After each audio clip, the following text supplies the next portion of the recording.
So as I was running down in downtown Nashville, I got along Broadway, which for those of you who aren't familiar with it, is kind of a strip of bars and nightclubs and restaurants. It's kind of a party zone in Nashville. And I got to the edge of it. And as I ran by one building on a little side street, there was a guy leaning against the building and he was drinking a beer.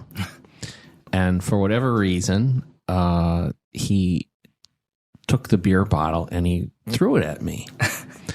This is like maybe 10 feet away. And he hit me in the leg, not in the head. And I stopped and looked at the guy, it gave him the, what the fuck, and of course the testosterone is raging. And, and so my first reaction is I'm going to go beat the shit out of this fucker. Right. So, and then I realized, just kind of a look around, there was other shady looking characters in the area. He didn't look mentally stable. Yeah. And thought, well, let's say this is just like I took a one step toward him and then better judgment, I turned around and I ran away. But yeah, honestly, pretty disappointed in Nashville. And I noticed the conference isn't even returning to Nashville, so I don't know what happened. I know there were a few other incidents. Rumor is you guys may have had a run-in or two yourself, but yeah, we had an Airbnb and the Airbnb host didn't. I guess they use this app called Latch to let you in with like a Bluetooth on your phone, and you have to like permission your email.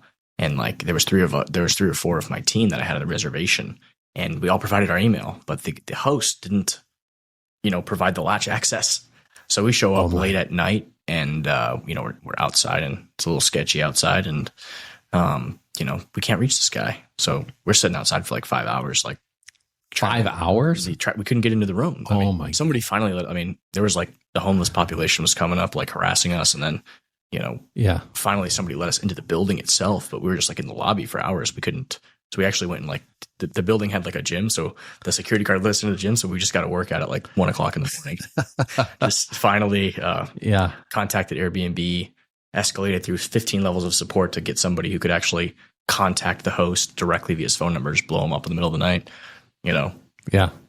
Wow. So that's what happened. But there was great aspects of the conference in Nashville, I thought, but again, I'm partial towards Miami, but it was just a different experience. Las Vegas next year is going to be a lot of fun, I'm sure. But yeah, I've spent a lot of time in Vegas, both personally and at different conferences. Mm-hmm. In fact, an interesting story, related back to Bitcoin a little bit. I talked earlier about me being in the personal computer industry. Well, there was a show in Vegas called Comdex. It ran from 1978 or 1979 till about 2005. And it was focused on the personal computer industry. I think I went the first time I went was about 1987.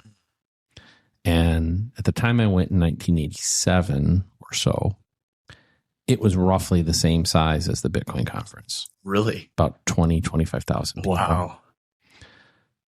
By 1998, the conference was 225,000 people. I can't even fathom. For one conference. Going to like these different conferences and watching it grow over time is like, I can't even fathom what it's become. And so first, it was very interesting. We talked earlier about where the personal computer was with around 1995 and the introduction of Windows 95 being an inflection point. Well, by 98, absolute fever pitch, right? Like I said, 225,000 people show up. The event was so big that it took like every show. It took the Las Vegas Convention Center, plus like the Sands Ballroom, the MGM Ballroom, every major hotel. It took all of those exhibit spaces, and you couldn't get a hotel. You couldn't get a cab. I remember having to walk 2-3 miles, across Vegas just because there were no cabs, like just this massive thing. But what's interesting is by 2005, the show had gone bankrupt. Nobody went anymore. How? So I hadn't thought a lot about it until recently. because somebody had asked me a kind of a similar adoption question. And I realized what had happened was that in the space between 1998 and 2005, the personal computer went from being one of the most exciting areas of innovation that everybody wanted to be there. This happened in November every year. Like, you got to be there. You got to see the latest personal computers and technology from company A, B, C, D, to being a yawner. And what had happened was, it wasn't that the personal computer was any less successful then. They were sold everywhere, but the innovation had slowed down and the adoption had peaked. It was still growing, right? But like almost everybody had one. And so I think someday that will happen with Bitcoin.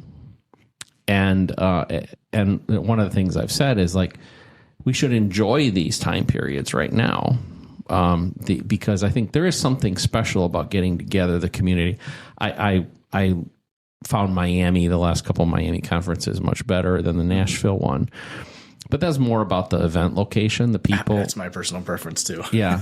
I thought there were some amazing things that happened at this conference, but yeah, but it's really about the people. And I think there's all of us in the Bitcoin world. We happen to live near each other. We get to see each other every once in a while. We have a little community here in South Florida, and I think others, but they're not big communities, right?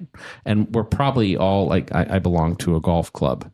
I am the oddball of my golf club. There's probably 40 guys that over the course of a year I'll play golf with. I'm the only Bitcoiner there. They call me Bitcoin Bob.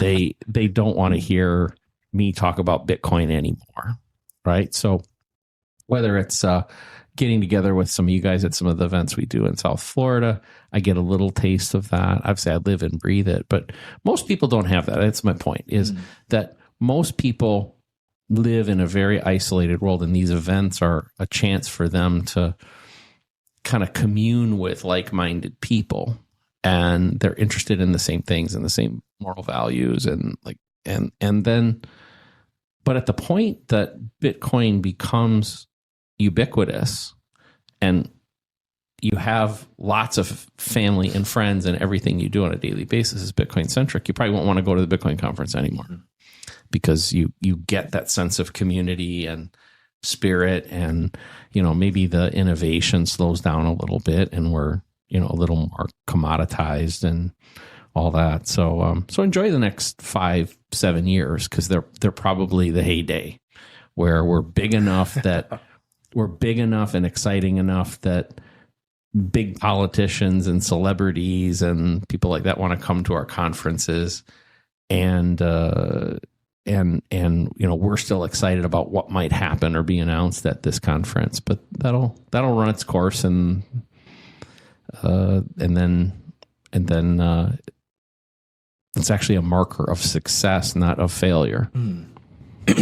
Yeah, it's interesting that you mentioned that. I mean, I was like a little kid when this was going on in late 90s and early 2000s, so I never really noticed all that. I mean, I just, but as long as I can remember, I was like, oh, the laptop is just a, personal computer. It's there, right? I think the most. Yeah, you would have been probably in that era where it was kind of already. Yeah. So I never witnessed that, adoption curve and that cycle.